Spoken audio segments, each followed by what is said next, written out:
जय Shri Krishna, Radhe Radhe. Hello friends, आज मैं आपको बताने वाली हूँ, अगर आपने कार्तिक मास में किसी भी तरह का कार्तिक स्नान, दीपदान, व्रत, पूजा, जप तप नहीं किया है तो आप क्या करें।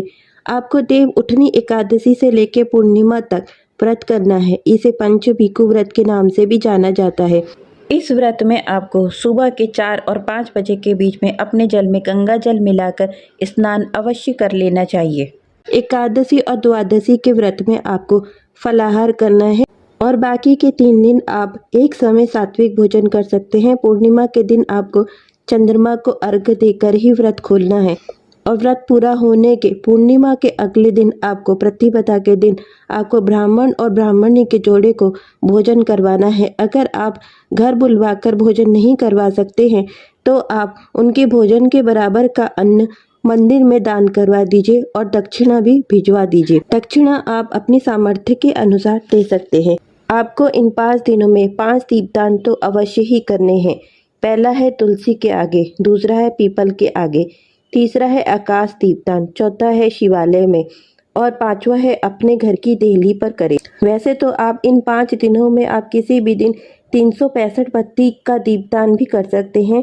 यह दीपदान सूखे आधे नारियल में गाय के देसी घी में बत्तियों को भिगोकर आप किसी भी लक्ष्मी नारायण मंदिर में जाकर जला के आए, या फिर आप घर पर ही तुलसा जी के आगे भी आप जला सकते हैं। इन 5 दिनों में आप चिड़ी कबूतरों को दाना पानी डालें या फिर आप चींटियों को आटे में चीनी मिलाकर छोटी छोटी गोलियां बनाकर उनको डालें। एकादशी के दिन आप एकादशी की कथा, कार्तिक का महात्मन और कार्तिक की कहानियां सुने। बाकी 4 दिन आप कार्तिक का महात्मन और कार्तिक की कहानियां भी सुन सकते हैं। कार्तिक की 5 कहानियां मुख्य हैं।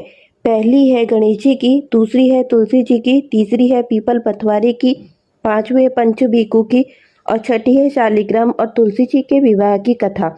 और इसके अलावा आप राई दामोदर की कथा, गाय की, धरती की, नित्यनेम की कहानियां, आप धर्मराज की कथा सुन सकते हैं। इनको सुनने से अति पुण्य की प्राप्ति होती है। आप इन 5 दिनों में तुलसी की माला से तुलसी जी के आगे बैठ के ओम नमो भगवते वासुदेवाय का 5 माला का जाप करें। एकादशी और पूर्णिमा के दिन आप तुलसी जी के पौधे का आप दान करके आए। तुलसी जी के पौधे के दान का पुण्य हजारों दानों के पुण्य के बराबर होता है। अगर आप तुलसी जी के पौधे का दान नहीं कर सकते हैं तो आप अन्न, वस्त्र और अपनी सामर्थ्य के अनुसार दान करें। एकादशी और पूर्णिमा को आप तुलसी जी की 108 परिक्रमा अवश्य करें। इन 5 दिनों का व्रत करने से हर प्रकार की मनोकामना पूरी होती है और पूरे कार्तिक मास के दान, जप, तप, पूजा, तीर्थों के स्नान का पुण्य का फल प्राप्त होता है। इसलिए अगर आपने पूरे कार्तिक मास में स्नान, जप, तप नहीं किया है तो आप इन 5 दिनों में व्रत, दान, पूजा, जप, तप जितना हो सके आप अपनी सामर्थ्य के अनुसार अवश्य करें। अगर आपको मेरी बताई हुई जानकारी अच्छी लगी हो तो प्लीज़ इसे लाइक, सब्सक्राइब और शेयर जरूर करें। जय श्री कृष्णा, राधे राधे।